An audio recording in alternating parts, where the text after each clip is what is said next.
100대 경제학자, 가짜 경제뉴스 감별사, 가슴이 뜨거운 경제학자, 건국대 최백은 교수의 이게 경제다. 네, 요즘 달러 패권에 이거 금이 가기 시작한 거 아니냐 이런 기사들도 많고 분석도 많이 있습니다. 달러 패권의 핵심이 미국의 딜레마를 좀 자세히 분석해 보겠습니다. 최백은 건국대 경제학과 교수 나오셨습니다. 안녕하세요. 네, 안녕하세요. 달러 패권 진짜 금 가고 있는 겁니까? 왜냐하면 중동 지역에서도 지금 위안화로 결제하겠다고 하고 뭐 브라질도 그렇고 위안화 쓰겠다고 하고 금 가고 있는 것 같기도 한데. 이렇게 비유하고 싶어요. 해밍웨이의 태양은 다시 떠오른다라는 소설 있죠. 예. 거기에 보게 되면은 이제 뭐가 나왔을까? 거기에 이제 대사에 보게 되면은 예. 어떻게 이제 그러니까 파산하게 됐냐 이렇게 이제 묻는 질문이 있는데 예. 그때 이제 그 대답을 뭐라고 하냐면은 gradually 점차적으로 and then 그다음에 suddenly 그럽니다. 예. 갑자기. 예. 되게 변하는 해밍웨이가 보는 해밍웨이가 이제 평생을 살면서 성찰한 결과를 저는 거기에 압축되어 있다고 보는데요. 변화라는 것이 그러니까 처음에는 이렇게 우리가 물 끓을 때 보게 되면은 100도씨까지는 계속 끓잖아요. 그렇죠. 그러다가 100도씨가 넘게 되면 임계점을 넘게 되면 이제 그러니까 물질의 질이 바뀌잖아요. 예. 그런 것처럼 그런 현상을 저는 비유했다고 생각이 들어요. 그렇게 표현했다고 생각이 들어요. 예. 그러면 마찬가지로 그러니까는 사람들이 이제 많이 생각하는 것은 달러에 대안이 없다. 이걸로 이제 그러니까는 달러의 어떤 하나의 헤게모니가 쉽게 그러니까 사라지지 않을 거다. 하지만은 문제는 뭐냐면 처음에 물꼬가 터지는 게 저는 문제라고 보고요. 예. 그리고 이제 최근에 문제는 그런 얘기가 굉장히 많이 나오고 있고. 그렇지. 예. 그리고 행동으로들 많이 옮기고 있다는 거죠. 예. 그러니까 자국의 통화들로 그러니까는 사용하겠다는 이런 수요가 굉장히 증가하고 있는 것이 과거하고는 달라진 모습이죠. 과거에도 그러니까는 달러의 이런 것에 대해서 그러니까 문제점은 많이 지적이 되어 왔었죠. 그런데 실질적으로 그러니까 거기에 대한 불만이라든가 아니면 거기에 대한 실질적인 그러니까 행동으로 이어지진 않았거든요. 이어졌다가 몇 군데서 쥐어 터졌잖아요. 그렇죠. 그런 것도 있었고. 근데 이번에는 근데 굉장히 최근에 보게 되면 굉장히 확산돼 가면서 그리고 소위 말해서 글로벌 사우스라고 하는 이 개도국 쪽에서 상당히 지지를 하고 있습니다. 달러에 하도 그러니까 그동안에 이제 그러니까는 저 고통을 당하다 보니까는 그러다 보니까 이제 그러한 여론이 그러니까 국제사회에 좀 많이 형성되고 있는 것이 저는 좀 변화라고 생각을 합니다. 그래서 지금 이제 그러니까는 그레주얼리 해밍웨이 표현한다면은 점진적인 지금 그러니까 변화가 시작되고 있다 이렇게. 원서를 읽으셨나 보네. 아니 그 영어로 표현이 더 실감이 가더라고요. 뭐 그렇죠. 그러면은 그러니까 그레주얼리 서든리 이렇게 금이 가기 시작하는 조짐이 보이는 게 과거에도 그러니까 달러 때문에 멍든 가슴 이 국가들이 많아갖고 거기에 좀 반발을 하다가 아까 제가 쥐어 터졌다고 했지만은 이라크 그랬고 베네수엘라가 그랬고 정말 어떻게 됐는지 잘 봤잖아요. 그런데 지금은 그걸 보고도 이렇게 달러에 대해서 반기를 드는 나라들이 좀 생기고 있잖아요. 대표적으로 사우디가 그렇습니다. 브라질도 그렇고.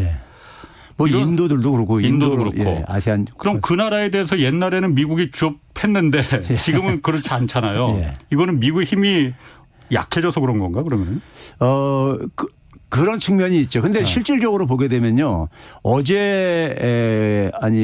우리 시간으로 어제인데 라가르드라고 여성 IMF 총재했던 분 있죠.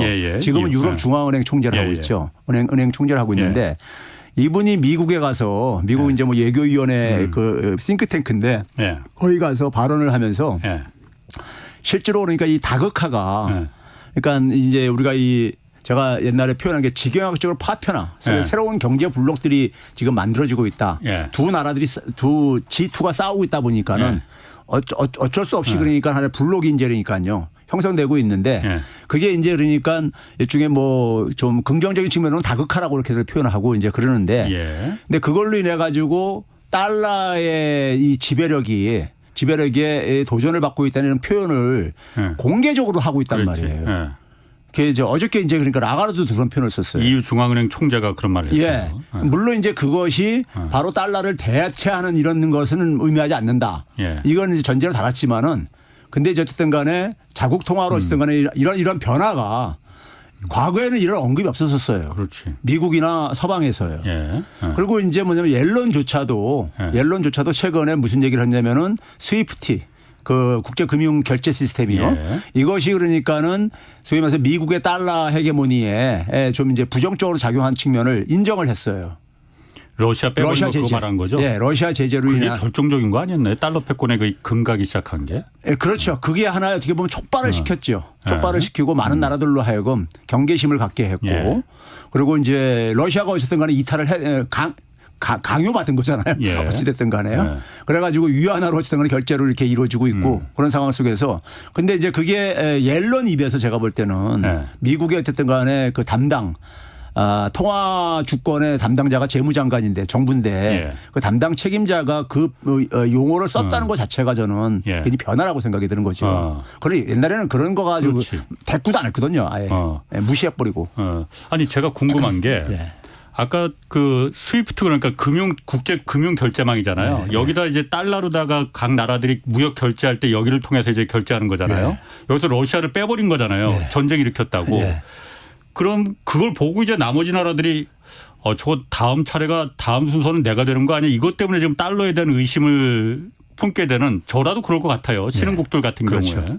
그러면 미국 같은 경우에 가장 핵심 이익이 핵심 권력이 달러 패권인데 그 달러 패권이 스위프트를 갖다가 만약 마음에 안 든다고 해서 쫓아내버리면은 달러 패권이 금이 갈 거라는 걸 몰랐습니까 그러면은?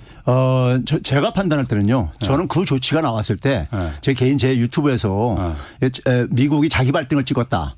왜냐하면 이 국제 결제 금융 결제망이라는 것은요. 우리나라 이제 예를 들어서 우리가 우리나라도 이제 그러니까 각 나라들마다 금융 결제원 이런 것들이 있잖아요. 그렇죠. 이게 이제 지금 뭐냐면 공공 인프라거든요. 그렇죠. 공공 인프라거든요. 근데 이거를 보복 수단으로 사용을 한 거잖아요. 그렇죠. 그건 그러니까 그 취지에 안 맞는 거죠. 사실상 어떻게 보게 되면요. 근데 이제 제가 볼 때는 미국에서 러시아를 그러니까 빨리 굴복시키는 수단으로 빨리 굴복시킬 수 있을 거라고 생각을 했을 것 같아요. 제가 볼 때는요. 그렇게 되면은 빨리 효과를 보게 되면은 그러면 그것의 어떤 하나의 이 공포심 위협적인 이 속성이 드러날 테니까는 그게 다른 나라들한테 그렇죠. 생각도 하지 마라 이런 거. 그런데 이제 러시아 같은 경우는 자원이 많은 나라다 보니까 견딜 수가 있었던 거거든요. 그러니까 지금 장기화되고 있잖아요. 그러면서 이제 뭐 러시아 경제가 붕괴도 안 되고 그러다 보니까 그 효과가 이제 그러니까는 굉장히 효과는 못 보고 상대적으로 보지 못하고 반면에 이제 그러니까 많은 다른 나라들한테 잠재적인 어쨌든 간에 잠재적인 하나의 공포를 이제 그러니까 야기한 측면이 있죠.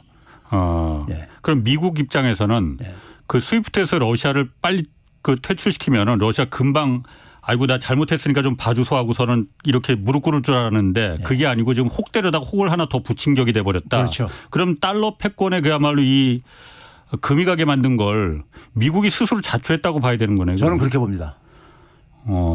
그런 게 이제 일종의 보게 되면은 역사 속에서 보면 제국은 자기 힘에 너무 과신하는 게 있죠. 관성적으로요. 지금까지 그 힘이 막강했다 보니까는 그것을 과신하면서 그것이 가지고 있는 어떤 잠재적인 하나의 문제점들을 그거를 이제 소홀하게 판단을 하게 되고 그런 실수를 이제 그러니까 만들어내죠. 역사를 보게 되면요. 그럼 그 달러가 만약 기축통화로서 물론 달러에 대해서 그냥 달러가 워낙 미국은 달러를 수출하는 나라니까 미국이 딱 수출하는 게 뭐 달러가 가장 크니까 그것 때문에 그 가슴에 멍이 든 국가들이 많은데 그렇다고 해서 그럼 기축통화인 달러가 없어지면은 그걸 위안화가 대신할 거냐? 그건 좀 고개를 갸웃갸웃하고 중국도 원하지는 않을 것 같은데. 그건 아니라고 보고요. 그럼 어떻게 해야 되나? 과거에 유엔이 그러니까 이미 2000년대 초에 새로운 그러니까 하나의 국제통화 시스템으로서 다원 환율제를 그러니까 제안한 적이 있어요. 다원 환율제라는 것은 그러니까 말 그대로 지금은 달러 중심으로 전 세계가 이렇게 연결되어 있는 건데 지역별로 중심 통화를 그러니까 설정을 하자. 아시아 같은 경우는 위안화. 그러니까 북미는 그러니까 달러하고 유럽은 유로화를 거하고 예. 하고 그다음에 그 중심 통화들 간에 이제 하나의 교환 저거를 만들면 되지 않느냐. 예. 그래서 지역별로 그러니까는 그 달러에 대한 의존을 좀 예. 줄이자. 네. 그럼 아시아적은 뭐 아시아 대표국 뭐 큰 국가가 하나 그 통화를 하고 예. 유럽은 예를 들어서 유로가 지금도 유로가 하고 그렇죠. 있으니까 그렇게 예. 하고 예. 이렇게 다극 체제로 간다. 그렇죠. 그게 이제 유엔에서 과거에 예. 제안을 했던 거예요. 하나의 대안으로서요. 지금 이제 그러니까 기축 통화가 되려면은 예. 기축 통화로서의 어쨌든 간에 기능을 하려면은 예. 사실 몇 가지 전제 조건이 따라야 되거든요. 달러 가치가 굉장히 안정성이 유지가 돼야 됩니다. 그렇죠. 예. 달러 가치가 안정성이 유지되는데 예. 달러를 굉장히 많이 그러니까 공급하고 있잖아요. 막 찍어댔잖아요. 예. 그러다 보니까 이제 달러 가치 자체가 굉장히 변동성이 굉장히 커진 거죠. 예. 변동성이 커지고 더군다나 뭐냐면은 그 지난해부터 올해 그러니까 우리가 최근에 이제 은행 위기를 이제 겪었잖아요. 예. 은행 위기를 겪었는데 이번에 이제 그러니까 우리가 2022년 23년의 그 위기의 성격하고 과거 2008년도하고 전혀 성격이 다르거든요. 예. 이번에 같은 경우는 사실 제가 작년 그 여름 가을부터 제가 얘기했지만은 미 국채 가치의 문제였었어요. 미 국채. 예. 우리가 경영학이나 경제학이나 투자론에 보게 되면은 이 미 국채라는 것은 우리가 흔히 알듯이 달러하고 미 국채는 안전자산의 하나의 상징입니다. 예. 그러니까 우리가 되게 금융상품들은 모든 금융상품들은 정도 차이가 있을 뿐이지 위험성을 다 갖고 있어요. 그렇죠. 그런데 그 위험성을 측정하는 방식이 절대적으로 측정하는 게 아니라요. 상대적으로 측정합니다. 그러니까 기준 상품에 대비해 가지고 어느 정도 위험하냐 이렇게 이제 평가를 하거든요. 그때 그 기준으로 삼는 게 미 국채 달러였었어요. 그런데 이번에는 그러니까 은행들이 그 어떤 게 이제 은행 위기에 지금 하나의 트리거 역할을 했냐면요. 은행들이 보유하고 있는 그러니까 유가 증권들이 대개 이제 미 국채 아니면은 미국 정부가 보증한 기관들이 발행한 MBS. 그러니까 이것도 그러니까 거의 그러니까 국채랑 비슷한 등급이죠. 그러니까 안전자산이라는 것이 가치가 큰 폭으로 하락을 했어요. 그러니까 미 국채 같은 경우 보게 되면요. 발행할 때 액면 가격하고 시장에서 형성된 가격이 있잖아요. 이게 그러니까 85년 5월 이후에 처음으로 지난해 3월부터 이게 역전됐어요. 그러니까 쉽게 얘기하면 액면 가격보다 시장 가격이 더 떨어진 거예요. 지금은 옛날엔 당연히 더 높았는데. 그게 그러니까 한 40년 가깝게 이렇게 더 높게 유지가 됐는데 작년 3월 달부터 이게 역전돼 가지고 시장 가치가 그러니까 미 국채 시장 가치가 한때는 한 1조 8천억 달러 더 높게 형성됐는데 지금은 많이 회복이 되었어도 회복돼서 한 1조 한 4, 5천억 달러 그러니까 지금 더 낮아요. 액면 가격보다. 그러니까 미 국채가 액면 가격이 10,000원짜리라면은 시장에서 팔리는 거는 8,000원에 팔리고 있다 이거예요. 그렇죠. 옛날에 12,000원이었는데. 그럼 은행들이 장부상 가지고 있는 은행들은 기본적으로 이겁니다. 은행들에 대한 그 기본적인 이해가 좀 필요한데 은행은 돈놀이하는 이 기업이잖아요. 그런데 이제 남의 돈을 가지고 대부분 돈놀이하는 게 이제 이 금융업의 특징입니다. 남의 돈을 되게 두 개가 있는데 하나는 뭐냐면 이제 그러니까 예금이고요. 그렇지. 또 하나는 차입금입니다. 채권이나 발행한 이런 거라든가요. 그다음에 자기 이제 주주들이 투입한 자본이 좀 일부 있는 거고요. 그다음에 그걸 가지고 이제 그러니까 최소한의 지급준비금 고객이 요구할 때 지불하기 위해서 남겨두고 현금을 남겨두고 나머지는 우리가 대출을 하거나 아니면 이제 수익성 증권에다가 이제 그러니까는 이것을 투자해가지고 보유를 합니다. 그렇죠. 근데 수익성 증권을 이제 금융위기 때 한번 대고 나서 이제 안전자산으로 가장 안전한 자산인 미국채라든가 미국 정부가 보증한 이런 증권에다가 이걸 이제 투자를 했던 거예요. 그런데 이 가치가 그러니까 이게 액면 가격보다 밑으로 떨어지게 된 거예요. 떨어지게 되다 보니까 이번에 실리콘밸리 은행 사태가 바로 그거예요. 뭐냐면 예금이 갑자기 인출이 많아지면서 많아지다 보니까 평상시보다 많아지니까는 보유하고 있는 현금 가지고 안 되고 안 되다 보니까 유가증권을 매각을 했는데 그러니까 손실이 이제 그러니까 드러난 거죠. 국채가 떨어졌으니까. 장부상으로 이제 미실현 손실이 있었는데 이게 이제 실현된 손실로 드러나게 된 거죠. 그러면서 뭐냐면 자본을 이제 그거 깎아먹게 되죠. 자본 깎아먹으니까 신용등급이 떨어지게 되고 신용등급이 떨어졌다고 하니까는 고객들이 더 불안해가지고 인출을 막 하면서 이게 이제 뱅크런 사태가 일어났던 거거든요. 그런데 이 문제가 미국 전체 은행에 비슷한 구조예요. 미국 전체 은행? 그러니까 뭐 그게 실리콘밸리 은행만 지금 그 문제가 생긴 거 아니에요? 아닙니다. 실리콘밸리 은행은 예. 단지 뭐냐면 차이가 뭐냐면은 고객이 주요 예. 고객이 그 스타트업 기업들인 그렇죠. 거예요. 예. 스타트업 기업들이 그러니까는 예금도 많이 가고 거기서 예. 대출도 많이 가고 그러는데 그 스타트업 기업들이 지금 이제 경기가 좀 이제 가라앉으면서 스타트업 기업들은 자기가 양산 체제가 될 때까지 예. 계속 투자금을 유치를 해가지고 이걸 운영을 해야 되는데 이게 잘 이제 투자금이 안 들어오면서 자기들 운영 자금으로 가지고 있던 돈을 인출해서 이제 그걸 쓰려고 쓰게 됐던 거예요. 은행에서 뺀 거죠. 예, 뺀 거예요. 예. 그러니까 실리콘밸리 은행은 기본적으로 그런 자금에 대한 수요가 갑자기 증가한 측면만 있고 나머지 은행들은 그게 없었던 것뿐이 그 차이가 있는 거예요. 그래서 문제가 안 생긴 거예요. 그러면. 근데 그렇죠. 문제는 똑같이 지금 갖고 있는데. 그렇죠. 보유 자산 구조는 미국에 그러니까 우리가 은행들의 자산 구조를 보려면요. 연방 예금보험공사 우리나라도 예금보험공사 있잖아요. 있죠. 예보. 거기 보험료를 다 내기 때문에 은행들이 거기에 자료가 다 있어요. 예. 그 자료를 보게 되면은 전체 은행들의 그 이 자산 구조가 비슷해요. 평균적으로 다 비슷해요. 예. 그러니까 가장 많이 갖고 있는 게 MBS, 정부보증기관이 보증한 MBS, 그다음에 국채. MBS는 주택저당증권이고. 그렇죠. 주택저당증권인데 민간이 간 것보다도 정부 보증기관이 간. 그러니까 굉장히 신용도가 높은 거죠. 그런데 이것들의 가치가 다 이제 하락을 한 거예요. 그래서 장부상 미실현 손실액이 크게 증가한 거예요. 미실현 손실액이. 그러니까 이게 인출이 생기게 되면은 그걸 팔아야 되는 거예요. 그러니까 갑자기 예금 인출이 많아지게 되면은 팔 수밖에 없잖아요. 그렇죠. 자기들 보유하고 있는 현금이 부족하니까요. 그러면 실리콘밸리 은행 같은 사태가 똑같이 일어날 수 있는 거예요. 근데 이제 그거를 연준에서 실리콘밸리 은행 구제책을 내놓은 대책이 바로 뭐였었냐면은 그걸 장부상 액면가치로 액면가치로 담보를 잡고 빌려주겠다 하면서 이게 진정이 된 거예요. 그러니까 아까 10,000원짜리가 지금은 시장에서 팔리는 건 8,000원인데 그럼 담보가 8,000원이 되는데 그렇죠. 급하니까는 야 그거 말고 그냥 10,000원에 우리가 대출해 줄게. 그렇죠. 담보를. 그렇게 해가지고 이걸 막은 거거든요. 지금 진정시킨 거거든요.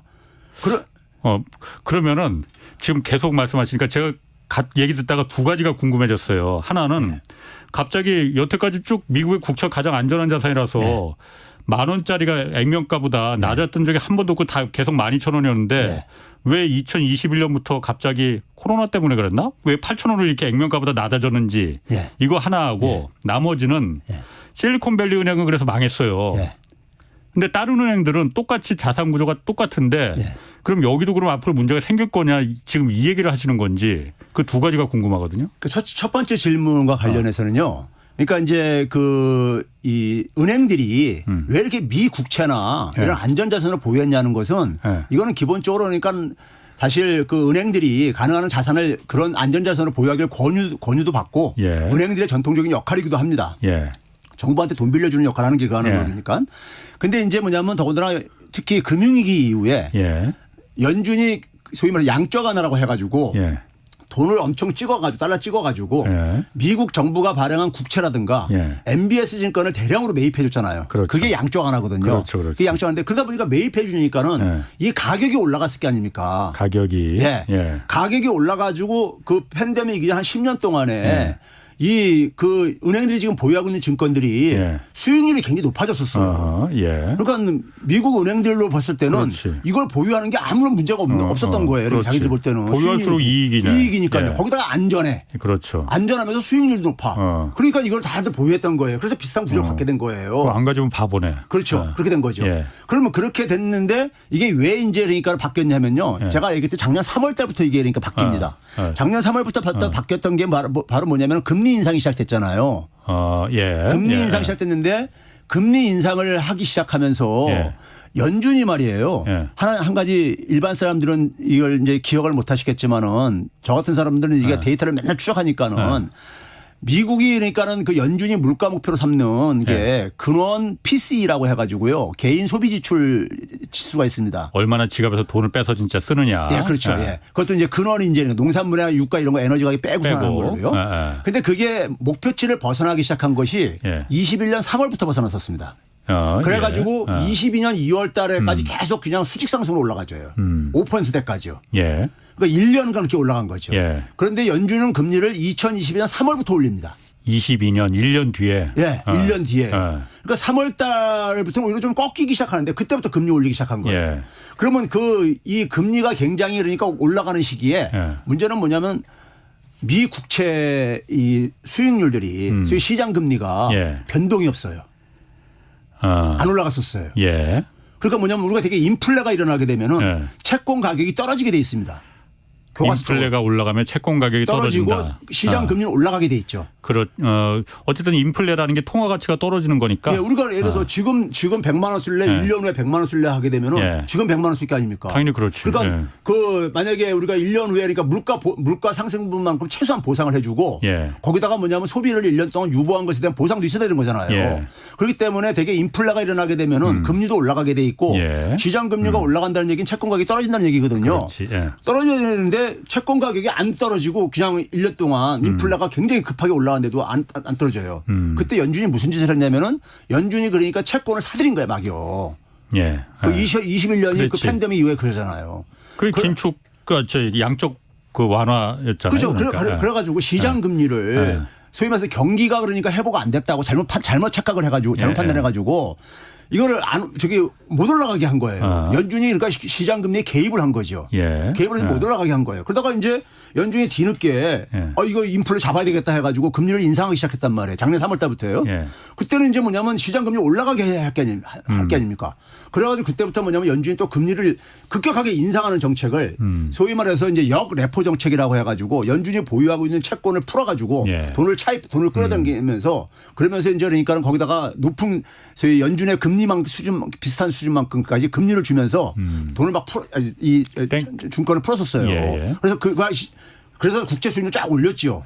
올리니까는 국채 수익률이 올라간다는 얘기는 채권 가격이 하락한다는 얘기니까. 그러면서 이제 이게 역전이 되기 시작해요. 그래서 은행들이 갖고 있던 채권 가격이 그래서 막 수익성이 이제 나빠지기 시작했구나. 그래서 기업들 하실지 모르겠는데 작년 10월 달에 영국에서 리즈 트러스 정부가 이게 단명으로 끝났잖아요. 그때 사태가 뭐냐면은 국채 문제였었습니다. 영국 국채 문제였었어요. 그때 폭락했죠, 막. 그렇죠. 그때 이제 영국 국채 문제 그랬을 때 영국 국채 문제가 진정되면서 10월 중순에 바로 이어 터져 나온 게 뭐냐면은 미 국채의 유동성 문제가 터져 나왔었어요. 아, 그랬었나요? 영국 국채 문제 다음에 바로. 그래서 옐런이 그걸 직접 언급을 하면서 그걸 이런 방식으로 해결했으면 좋겠다. 레포 방식으로 이렇게 이제까지 권유할 정도로까지 기사가 크게 나오고 그랬었습니다. 미 국채가 유동성 문제라는 것은 현금화가 안 된다는 얘기예요. 그러니까 이게 가격이 계속 가치가 떨어지니까는 사람들이 기피하는 거죠. 국채를. 그러니까 아주 그동안 경험하지 못한 현상이 발생한 거예요. 미 국채는 가장 안전하고 그래서 유동성도 높고 그런 자산인데 그 자산을 기피 자산이 돼버린 거예요. 그게 일종의 10월 달 파동입니다. 10월 달 파동이고요.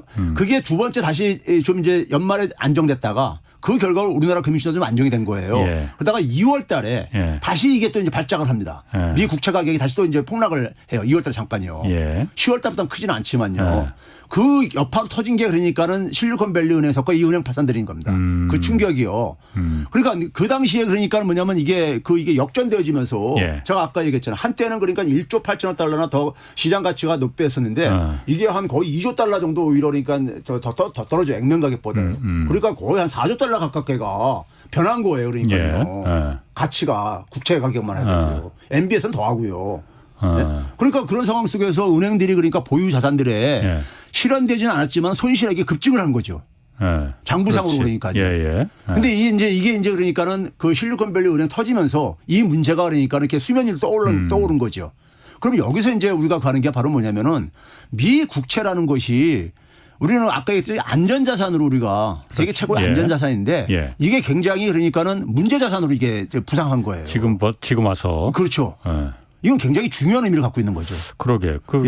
그럼 뭘 믿고 그러면 그 돈을 현금을 갖다 뭘 믿고 어디다 투자를 해야 되나 이 고민부터 생길 것 같은데. 미 국채 가치가 불안정해진다는 얘기는 달러 가치하고 이게 동전의 앞뒷면이거든요. 미 국채는요. 옐런이 그랬거든요. 달러의 헤게모니가 흔들린다 그러니까는 그럴 일 없다. 달러는 미 국채로 뒷받침되고 있다 이런 얘기했거든요. 미 국채 뒤에는 미국 정부가 있다는 얘기고 이런 식으로 얘기했거든요. 그러면 미 국채가 흔들린다는 건 달러 가치하고 이제 이건 직접적인 관계가 있는 얘기인데요. 미 국채가 불안해지니까 그러면서 금값이 올라간 거예요. 사람들이 그러니까 뭐냐면 달러에 대한 불신이 이게 생기는 거죠. 생기고 그다음에 뭐냐면은 장기간 이제 예금하는 것도 이것도 좀 이제 불안하고 그러다 보니까는 이제 소위 예금액도 줄어든다거나 대출액도 줄어들고 심지어 대출액도 미국의 지금 상업은행들의 대출이 줄어드는 것이 경기 침체를 가져오는 촉발하는 하나의 지금 요인으로 지금 이렇게 거론되고 있거든요. 그게 왜 그러냐면은 대출을 해주려면은 들어오는 돈이 있어야 되는데 돈이 있을 뿐만 아니라 유가증권 팔아가지고 해야 되는데 팔게 되면 이게 손실이 생기거든요. 손실 구조가 생기거든요. 빌려줄 돈이 없는 거죠. 그렇죠. 은행들이. 그러니까 이게 실물 경기에 영향을 미치게 아닙니까? 돈이 대출액이 줄어드니까요. 그렇죠. 그러니까 이게 지금 뭐냐면 그 근원이 미 국채인데 이렇게 되게 된 이유가 미 국채를 너무 많이 발행한 거죠. 너무 많이 발행한 거죠. 금융위기 때보다도 더 많이 발행했으니까는 팬데믹 이후에요. 그러다 보니까는 그 미 국채를 이거는 그러니까 이게 수요하고 공급이 이게 수요가 뒷받침돼야 되는 거잖아요. 수요가 뒷받침되는데 때맞춰 뭐냐면은 우리가 미 국채 시장에서 가장 큰 손이 누구냐면요. 연준하고요. 그다음에 해외입니다. 물론 그렇죠. 해외는 굉장히 수십 개 국가가 나눠져 있는 거죠. 뭐 일본, 중국, 한국도 많이 일본 미국 국채 사고. 근데 전체적으로는 그러니까 뭐 한 5% 미만 정도뿐이 안 되는데 하여간 해외가 보유하는 것이 연준보다 많은데 해외 보유액의 절대액은 2020년까지 좀 증가하지만은 퍼센테이지로는요. 2010년대 초까지만 하더라도 한 50%를 저기 해외에서 미 국채를 사들였었어요. 해외 다른 나라들이. 그렇죠. 사들였는데 이게 지금은 뭐냐면은 30%대까지 쭉 떨어졌어요. 그 안 사는 게 아니고 미국 국채를 워낙 많이 발행하니까. 그렇죠. 그게 있죠. 근데 특히 21년 이후에는 21년에는 절대액도 줄이고 있습니다. 절대액도. 이게 자꾸 그 액면가보다 떨어지니까 손실이 자꾸 커지니까 이제 절대액도 그러니까 이거 갖고 있어봐 돈 안 되고 다 팔아버리는 거예요 그러면은. 그렇죠. 달러에 대해서 달러에 대한 뭔가 불안감들이 작용하고 있고 물론 달러 자국의 수요도 생겼지만은 이런 거 복합적으로 작용하지만은 하여간 가장 큰 손이 그러니까는 해외인데 그러니까 우리가 흔히 그런 얘기하거든요. 미국의 국가 채무를 다른 나라한테 다 떠넘기고 앉아 있다. 이런 표현을 하거든요. 세계에다가 그러니까 떠넘기고 있다. 미국이 이런 이제 불만들을 터뜨리고 앉아 있는데 근데 어쨌든 간에 그게 절대액이 줄어들고 있단 말이에요. 21년부터요. 21년 이후부터요. 그러면 이제 그런 상황 속에서 그 갭을 누가 메꿨냐? 연준이 메꾼 거예요. 달러 찍어가지고요. 그 연준이 그러니까는 시장에서 그러니까 주요 플레이어로 이제 등장을 해가지고 미국의 소위 말해서 예금 취급 은행이나 상업은행이라든가 뮤추얼 펀드 같은 경우들은 좀 늘렸다가 가치가 떨어지니까 발을 빼고 앉아 있고 얘들 민간이니까요. 빼고 앉아 있고 그런데 연준이 그걸 다 막고 앉아 있는 거예요. 근데 연준이 막는다는 건 결국 돈 달러 찍어 사는 거잖아요. 그렇지. 근데 이게 사실 그러니까 바람직한 거냐 도대체가. 돈을 찍어가지고 그러니까 미국채를 사들이고 미국채 가치를 이걸 유지하고 한다는 것이. 여태까지 사실은 뭐 저는 당연한 거라고 생각했는데 듣고 보니까 당연하지 않은 거네요, 그러면. 그렇죠. 그러니까 거기서 이제 시장에서 뭐냐면은 이런 이제 미국 은행위기도 겪고 그러면서 미국 이제 은행 시스템의 문제가 사실 드러난 거예요. 교과서 쪽으로 그러니까 안전자산을 보유했는데도 문제가 이게 파산할 수 있다는 것을 교훈을 줄 수 있으니까요. 두 번째는 뭐냐면은 이걸 보니까는 이 미국 국채를 갖고 있는 게 이게 그러니까 안전하지 않은 거네. 이런 것도 이제 그러니까 의문도 던지기 시작한 거고 시장에다가. 그거 갖고 있다가 실리콘밸리 은행이 망해버렸으니까. 그렇죠. 그걸 눈으로 그러니까 봤으니. 아니 이게 가치가 굉장히 큰 폭으로 하락한 걸 경험했으니까. 근데 역사상 이런 일이 없었거든요. 그동안에요. 지난 40년 동안에요. 없었는데 이번에 지난 1년 사이에 이게 이런 일이 일어난 거예요. 그래서 과거 위기하고 다른 거예요 이게요. 그러니까 그 속에서 뭐냐면 미 국채가 이게 안전자산 아니네 더 이상 시장에서. 그럼 근데 그걸 미국 달러 가지고 이걸 지탱하고 앉아있어? 그럼 이거 미국 달러도 그럼 미국 달러가 미국 국채는 동일시하거든요. 등식화. 그럼 미국 달러가 문제 있는 거 아니야? 이런 걸 주는 거죠. 그런 상황 속에서 해외에서는 지금 러시아하고 전쟁하면서 스위프트 앞에서 얘기한 거라든가 중국이 미국하고 지금 싸움하고 앉아있으니까는 하고 있으니까 중국이 자기 블록을 만들겠다고 하면서 또 하고 앉아있고 각 국가들이 뭐냐면 자국의 그러니까 통화들로 결제를 하겠다 무역 거래를 하겠다 뭐 이런 식으로 이제 가는 거잖아요. 이게 그러니까 동시에 맞물려가지고 지금 진행되는 거예요. 내적인 환경하고 외부적인 요인이 같이 지금 맞물려서 지금 돌아가고 있는 거예요. 그러다 보니까 이게 굉장히 증폭이 되고 있는 거죠. 달러 헤게모니에 대한 문제가. 그 달러 헤게모니 그거보다도 아까 제가 그 부분이 저는 사실 더 좀 궁금하기도 하고 좀 우려스럽기도 하고 실리콘밸리 뱅크는 그래서 망했어요. 똑같은 문제를 다른 은행들, 미국의 은행들도 특히 중소은행들도 더 위험하다고 하는데 뭐 다른 뭐 상업은행 문제 같은 것도 있지만은 그 미국 국채를 워낙 많이 갖고 있다는 거 문제가 똑같은 문제 안고 있는 거잖아요. 팔았다고 해도 여전히 많이 남았을 텐데 그 은행들 그럼 왜냐하면 지금 은행 위기 다 끝났다고 지금 다 봉합된 거 아니야? 그 위에 기사가 없으니까 나오는 게 없으니까 다 그렇게 저도 판단하고 있었거든요. 그거 끝난 거 아닙니까 그러면은? 아니 그러니까 이 연준에서 그러니까 1년간 대출해 주겠다 그랬거든요. 1년간 그러니까 연장을 한 거죠. 얼마나 빌렸는지 그 공개도 안 하고 비밀로 해주겠다고 했어 또. 그렇죠. 소문 날까 봐. 왜 그러냐면 그럼 낙인 효과가 생기고. 아, 그렇지. 소문 날까 봐. 네, 저은행 그리고 금융위 때도 그런 일이 있었거든요. 그렇죠. 예. 낙인 효과라고 해가지고 그러면 고객들이 그러니까 거기서 인출할 게 아니에요. 기분 나빠가지고. 예. 그렇죠. 그러니까 이제 이거를 이제 그러니까는 1년간 대출해 주겠다고 했거든요. 그러니까 1년간 시간을 버는 거죠. 시간만 본 거구나. 시간을 본 거고 예. 채권이라는 것은 만기까지 보유하면 손실은 안 보잖아요. 그렇죠. 예. 그러니까 뭐냐면 그 동안에 채권 가격이 올라가길 지금 기다리는 수밖에 없는 거예요. 채권 가격이 다시. 예. 채권 가격이 올라간다는 얘기는 시장 금리가 떨어지면 되는 겁니다. 반대로 움직이니까. 그래서 지금 뭐냐면 실리콘밸리 은행 파산하고 난 다음에 연준이 개입하고 난 이후에 국제 채권 수익률이 팍 떨어졌잖아요. 그렇지. 예. 그래서 좀 많이 회복이 됐어요. 회복이 됐고 또 경기 침체 얘기도 있다 보니까 금리도 떨어지기도 한 것도 있고 그렇죠. 그럼 그런 상황 속에서 이 미국이 지금 이 소위 갈림길에 서 있는 건 뭐냐면요. 옛날처럼 그러니까는 이게 저금리로 돌아가면 되는 거예요. 그러니까요. 그럼 되겠네. 돌아가면 채권 가격 올라가지니까요. 근데 문제는 거기에 대해서 지금 이제 그러니까는 그런 시절은 끝났다. 이 얘기가 지금 이제 그러니까 4월 달에 집중적으로 나오는 얘기입니다. 그러니까 소위 말해서 우리가 이지머니 영어로 표현은 죄송한데 이지머니 시대는 끝났다. 값싸게 돈을 썼었던 이 시대. 그러니까 미국이 80년대 중반부터 계속 금리가 내려가다가 금융위기 이후에는 사실상 제로금리 시대가 열렸잖아요. 이거를 거의 10몇 년을 이렇게 했잖아요. 그런데 그런 시대는 다시 돌아오지 않는다. 그 이유가 뭐냐면은 인플레가 과거에는 그러니까 그 금융위기 이후에는 2% 이내에서 관리가 됐어요. 2%를 돌파한 적이 없어요. 그런데 이제는 그런 인플레 시대는 없다 이거예요. 고인플레 시대가 고착화된다. 앞으로 그 근거로 얘기하는 게 일단 뭐냐면은 그죠.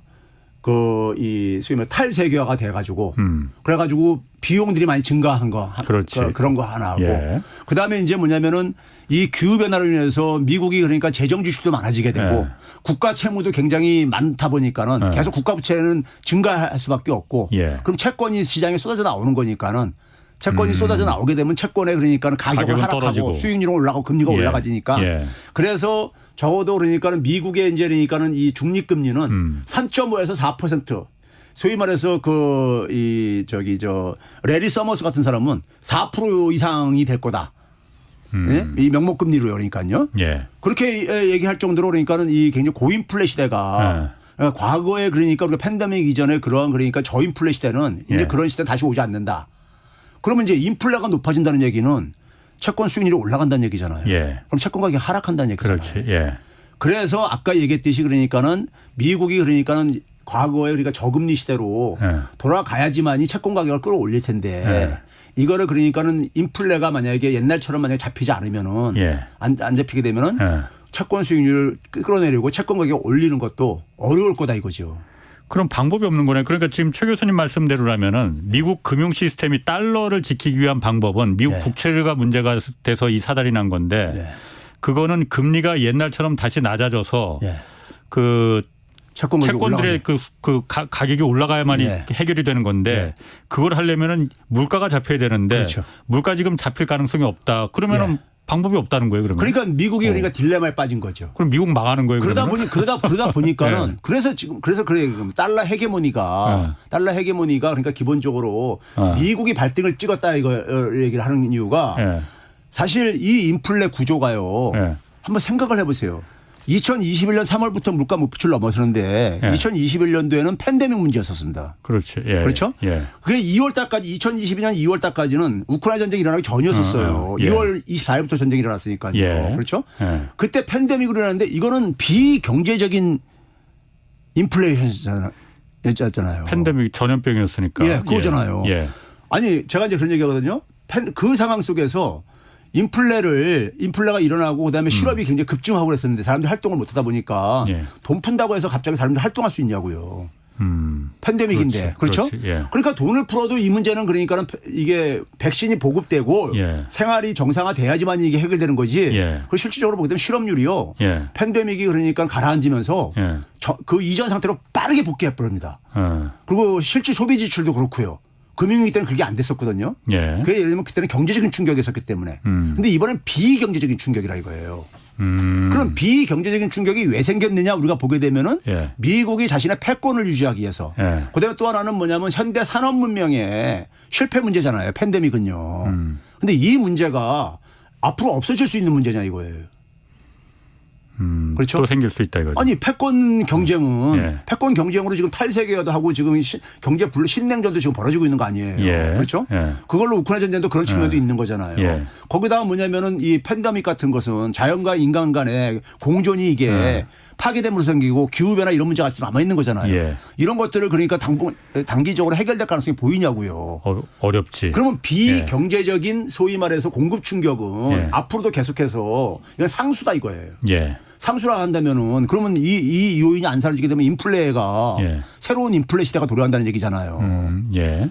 그런 점에서 그러니까는 사실 근데 이 패권 같은 경우는 미국이 사실 그러니까는 자기 그 정치적인 실패 문제잖아요. 이거 자기가 자기 자신의 패권을 유지하기 위해서 하는 거잖아요. 예. 그러니까 워싱턴의 정치가 정치인들이 벌려놓고 연준한테 그걸 해결하라고 이렇게 던져놓은 거예요. 예. 그러니까 연준은 그러니까 할 수 있는 게 돈을 회수하거나 풀거나 뭐 이런 것뿐이 없거든요. 예. 근데 그게 답이 아니었다 이거죠. 그게 답이 아니었다. 예. 왜 그러면 이게 비경제적인 요인이었으니까. 그러면은 그럼 해결 방법이 뭐가 있어? 정치적으로 해결을 해야 되는 건데 그러면은. 그러니까 이 문제는 그러니까 우리가 지금 뭐냐면 우리가 그 동안에 살아왔던 방식. 예. 근데 소위 말해서 이거죠. 지금 우리가 다 세계 경제가 예. 촘촘하게 얽혀 있고 예. 자연과 인간도 서로가 굉장히 촘촘 얽혀 있잖아요. 예. 그럼 이러한 시대 속에서 요구되는 것은 공존이라고요. 협력이고요.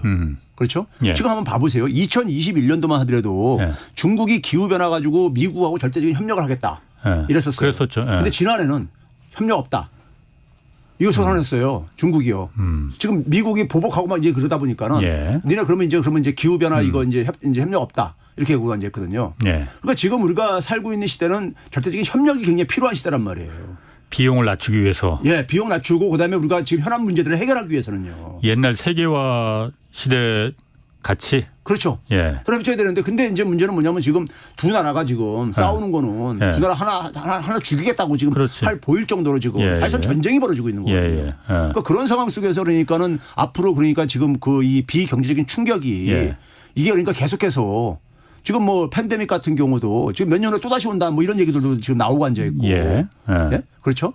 자연이 굉장히 파괴되고 그랬으니까. 예? 그럼 이런 상황 속에서 그러니까 소위 비경제적인 충격을 우리가 연준의 힘 가지고 연준의 힘은 뭐예요? 달러 찍어내는 힘이잖아요. 예.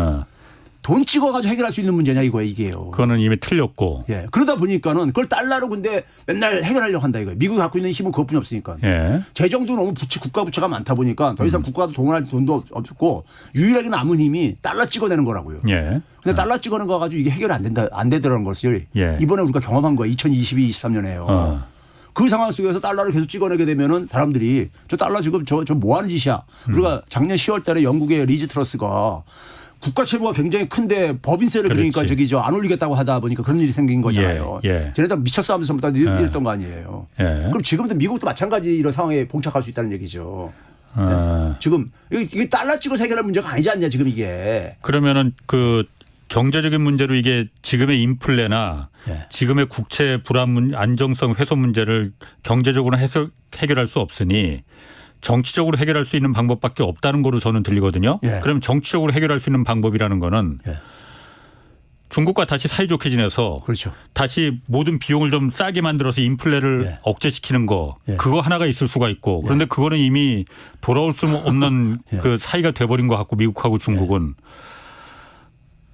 뭐 둘 중에 하나가 죽어야만이. 기후변화 같은 경우도 같이 협조해야 되는 거죠. 두 나라가 어쨌든 가장 많이. 둘이 사이가 좋아야만이 이게 뭐 그렇죠. 사이가 좋은. 그래서 그랬을 때 지금 세계에서 얘기하는 것이 이번에 마크롱이 중국 갔다 와가지고 또 지금 뭐 저희 소위 말해서 전략적 자율성 이런 용어를 썼잖아요. 전략적 자율성을 유지를 해야 된다. 유럽은. 뭐 미국에 일방적으로 그러니까 저기 저 미국 저기 추정하고 그러면 그게 속국이 저기 저 무슨 저기 저 국가냐 속국이라고 뭐 이런 얘기는 이제 했잖아요. 예. 그러면 그게 사실 왜 나오는 거냐면요. 왜 나오는 거냐면 미국과 중국이 싸움을 하는데 제3자들이 볼 때는 누구 하나가 절대적으로 승자가 생길 수 있는 게임이 아니라 이거예요, 이게요. 예? 엄청난 그러니까는 이게 전 세계에다가 저기 부담은 주고 있는데 둘이 싸움을 하고 있는데 둘이서 그러니까 어느 한쪽이 일방적으로 이길 수 있는 이런 게임이 아니라 이거예요. 그러다 보니까는 미국이 그래서 전략적으로 트럼프 때부터 그러니까는 중국을 죽이기로 이제 본격적으로 하고 바이든은 그러니까 트럼프 따라하기 지금 하고 앉아 있는 거잖아요. 근데 그때 나왔던 게 뭡니까? 미국의 소위 말해서 엘리트들이 합의하고 있는 게 있습니다. 공화당 진영과 민주당 진영이요. 그게 뭐냐면은 트럼프 때는 뭐냐면 트럼프가 얘기한 거 기억나실 거예요. G7은 굉장히 낡은 구시대 유물이다. 해가지고 G11으로 바꾸자. 이런 얘기 하고 그랬잖아요. 그래서 한국도 초청한다고 이런 얘기 나왔었잖아요. 바이든은 그걸 어떻게 표현했냐면 D10으로 바꾸자. 민주당 지정에서는. 데모크라시 10 그러니까 민주주의 가치를 공유하는 나라들끼리 10개 국가 7개 국가가 안 되니까. 그게 왜 그러냐면요. G6가 지난 20년 사이에 소위 GDP에서 차지하는 역할이 절반으로 떨어졌어요. 그러니까 뭐냐면 이게 미국하고 G7 다 합해봤자 50%가 안 되는 거예요. 그러니까 이제 미국은 뭐냐면 과거엔 G7 가지고 다 전 세계 문제를 핸들링 할 수 있었는데 이제는 뭐냐면 G6만 가지고는 안 되겠다 이거예요. 그러니까 좀 더 추가를 해야 되겠다. 그게 나온 게 G11, D10입니다. 거기 한국도 맨날 이제 끼는 거죠. 그러면 이들 나라가 바로 뭐냐면 중간 파워 국가라는 얘기죠. 나오는 개념이 바로 그거예요. 중간 파워 국가요. 중간 파워 국가들이 그러니까는 중간에서 미국이나 중국이 다 자기 편으로 만들려고 하고 있는 나라들인데 이 나라들이 그러니까 오히려 중개자 역할을 해가지고 두 나라가 좀 그러니까는 이 중간 파워 국가들이 어느 한쪽의 편을 안 들어주고 소위 말해서 국제사회에 명분 있는 어떤 하나의 이런 방향을 제시하고 그러면은 두 나라도 무시할 수 없을 테니까는 두 나라가 좀 그러니까 협력을 하는 방향으로 좋든 싫든 간에 가도록 이렇게 이끌어야 된다. 이런 인식들이 마크롱 입에서도 그러니까 유럽에서도 많은 사람들이 사실 공감을 하고 있는 부분이에요. 공감을 하고 있는 것이고 실질적으로 그게 뿐이 저는 없다고 봐요. 이게 그렇지 않고 그러니까 두 호랑이하고 사자가 싸움하고 있는데 나머지들이 다 그거를 가지고 전부 다들 겁먹고 이렇게 지켜만 보고 앉아 있고 그러면은 새우등 터진다고 고래 싸움에 이런 형국이라고요. 아니 고래 두 마리가 두 마리가 아니고 고래 둘이 싸우다가 고래 한 마리가 항복하고 나 그 말 잘 들을게 해버리면 되는 거 아니에요? 그러면은 그게 가능할지 모르겠지만은 그렇게 되면은 해결이 될 수 있는 겁니까? 그러면 되는데 그게 불가능하다는 게 제가 불가능하죠. 그러니까 10년 전부터 제가 그런 얘기했었거든요. 오바마가 금융위기 이후에 그때부터 다시 그러니까 중국을 견제하기 시작하거든요. 근데 오바마는 굉장히 전통적인 방식으로 했죠. 국제 질서, 국제 규칙 이런 속에서. 근데 그게 하나 효과를 별로 못 보다 보니까 트럼프가 굉장히 거칠게 방식을 바꾼 건데 근데 그때는 오바마가 시작할 때 제가 방송에 나왔을 때 뭐라 하냐면 너무 늦게 시작했다. 너무 늦게 시작했다. 하려면 좀 일찍 했어야 되는데 너무 늦게 시작했다. 그리고 그런다고 지금은 더 늦었죠. 지금 중국의 GDP가 미국 GDP의 76%까지 쫓아왔습니다. 그렇지. 그러니까 중국도 지금 그러니까 자기 그 공간을 만들고 있잖아요. 미국이 그렇게 압박을 한데도요. 그러면 이 상황 속에서 그러니까 이게 솔직히 말해서 그러니까 전기차와 관련해서도 미국은 그러니까 자기들이 필요로 하는 건 그러니까 중국하고도 같이 하게 하고 앉아 있고 그러고 앉아 있잖아요. 그러니까 그게 현실이라 이거죠. 그게 현실이라 이거죠. 그러면은 제가 그게 궁금하거든요. 지금 말씀하시는 게 미국이 처음부터 이 상황을 갖다가 의도해서 그러니까 중국하고 이게 으르렁대는 게 미국의 국채나 뭐 달러 패권을 지키기 위해서 이렇게 처음부터 오바마 때부터 이렇게 한 거는 아닌 것 같고 그때는 그냥 중국이 자꾸 선을 넘으니까 뭐 옷이나 만들고 싸구려 신발이나 만들고 이런 거나 하고 그래서 세계의 공장 역할만 하라고 했더니 뭐 인공지능 자율주행 자동차 뭐 이런 것까지 미국이 할 것까지 닫고 하니까는 그때부터 이제 했는데 지금 와서 보면은 중국을 죽이지 않고는 미국 달러 패권이 흔들흔들하게 생겼다. 그러니까 중국을 꼭 죽여야겠네. 이 생각을 확신을 하게 된 겁니까 그러면은? 그렇죠. 오바마 때요. 오바마 때 미국이 이제 했던 게 뭐냐면은 오바마가 그런 표현했습니다. 국제사회의 룰 세터. 그러니까 이 규칙을 설정자는 미국이다. 근데 이걸 중국이 지금 하려고 하고 앉아 있다. 중국이 그러니까 소위 말해서 IMF가 그러니까는 미국 중심이고 미국이 절대적으로 힘을 행사하는 저건데 예. 이걸 좀 지배 구조를 바꾸자고 얘기하는데 그거 들은 척만 차고 앉아있고 하다 예. 보니까 소위 자기들끼리 브릭스 예. 국가들끼리 예. 소위 은행을 만들고 예. 예? 제2의 IMF 같은 걸 이렇게 만들고 잠깐만 이제 그러고 예. 그랬잖아요. 예. 그러니까는 미국에서 볼 때는 국제 질서는 우리가 그렇지. 만들었고 예. 그거대로 그러니까 중국은 쫓아오면 되는 건데 중국이 주도하는 그러니까 질서를 만들려고 하니까는 그때부터 이제 미국이 이제 그러니까는 돌기 시작한 거죠. 그렇죠. 돌기 시작한 거죠. 예. 그래가지고 오바마 때는 그래서 그걸 이제 그러니까 중국이 하는 걸 절대 용납할 수 없다. 예. 이런 식으로 하면서 굉장히 적어도 신사적으로 예. WTO 체제라든가 국제 자기들이 만든 무역 질서 속에서 이거를 그러니까는 좀 압박을 가해가지고 그때는 이제 미국이 점잖게 인권, 민주주의 가치 이런 걸 가지고 소위 TPP 만들 때도요. 예. 그런 중국의 약한 거를 이용을 해가지고 주로 이제 압박을 가하고 그랬었는데 그게 아무 효과를 못 봤죠. 중국은 권위주의 국가다 보니까요. 예. 그러니까 그러다 보니까 트럼프가 뭐냐면은 그 아무 효과도 없는 그런 짓을 왜 하고 앉아 있냐.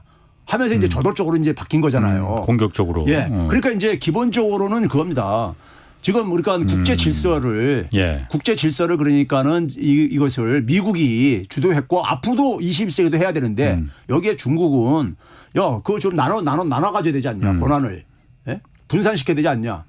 중국은 뭐 그런 생각 할 수 있죠. 예. 중국 입장에서는요. 예. 그러니까 거기에 대해서 미국은 그건 안 돼. 달러가 죽으니까. 실제 하늘에 태양이 어떻게 두 개가 있을 수 있냐. 예. 거기다가 이제 뭐냐면은 금융위기 지나면서요 보니까는 앞에서 홍 기자님이 얘기했듯이 미국이 2000년대 들어와서 한 10년 동안에 새로운 산업 체계를 만들었거든요. 소위 플랫폼 사업 모델이라고 해서요. 그런데 이거를 흉내를 내고 앉아 있는 거예요. 예? 그래서 우리가 미국의 소위 구글에 해당된 바이두라든가 알리바바라든가 텐센트 이런 것들이 막 이렇게 등장하는 거예요. 그런 거 하지 말라고 그랬는데 미국이. 그러니까 이거 가지고 국가가 무슨 뭐 보조를 주고 뭐 어쩌다 하면서 막 공격하기 시작한 거죠. 그러니까요. 그리고 화웨이 같은 경우는 더군다나 이제 뭐냐면은 그 우리가 이 비백인 국가 중에서요. 반도체 산업 생태계에서 모든 산업 생태계에는 앞에 설계하는 분야가 있는데 그 산업에 대한 정의를 하는 거죠. 이거를 그러니까 백인들만이 했었습니다. 백인 기업들만이. 그런데 비백인에서 유일하게 저기 뛰어드는 게 누구냐면 화웨이였었습니다. 그래서 화웨이를 저기 타겟으로 삼은 거예요. 설계를. 예, 거기에 이제 뛰어들어가고 앉아 있고. 그러다 보니까 이제 중국은 뭐냐면 자기들 산업화 때 늦어가지고 참 이제 그 모멸스러운 시대를 살았는데 21세기에서는 새로운 산업에서는 자기들이 선진국 되겠다 자기들도 미국과 영국처럼 그렇지. 19세기 20세기 미국 영국과 미국처럼 그래가지고 전기차에서 먼저 치고 나온 거죠 또 거기다가. 그렇지. 그러니까 그렇지. 미국 입장에서 볼 때는 굉장히 짜증나죠. 짜증나고 그러니까 이게 뭐냐면 산업 생태계 경쟁을 지금 주도권을 가지고 하고 있는 거예요. 산업 생태계 가지고 그 측면도 있고 이게 복합적으로 이게 관련돼 있는 거 다 동전의 앞뒷면이지만은 그러다 보니까 그게 결국 산업 경쟁력을 누가 갖냐에 따라서 화폐 권한도 거기에 연동되는 거니까요. 그럼 결국은 뭐 지금 교수님 말씀 들어보면은 미국 달러는 깨질 수밖에 없네요. 그러면은 중국이 꺾일 마음이 없으니 한국할 마음이 그렇죠. 없으니. 저는 이게 다원화로 갈 수밖에 없다고 봐요. 오케이. 알겠습니다. 오늘 무시무시한 말 잘 들었습니다. 재밌었습니다. 지금까지 최백은 건국대 경제학과 교수였습니다.